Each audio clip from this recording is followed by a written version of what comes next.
हे बघ, तुला वाटतंय की हे जे काही आता तुला ॲडिनोमायोसिस झालंय ते सिझेरियनमुळे झालंय. आधी ॲडिनोमायोसिस म्हणजे एक्झॅक्टली काय तुला सांगते, आणि हे सिझेरियनमुळे होऊ शकतं का? तो होण्याची शक्यता असते.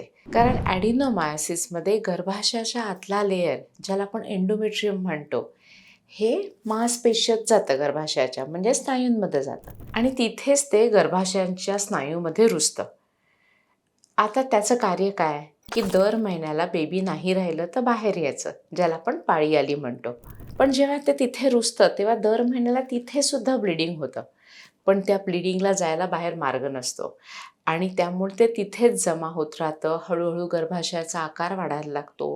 पिरियडमध्ये दुखायला लागतं, पिरियडच्या आधी दुखायला लागतं, पिरियडच्या नंतर दुखायला लागतं.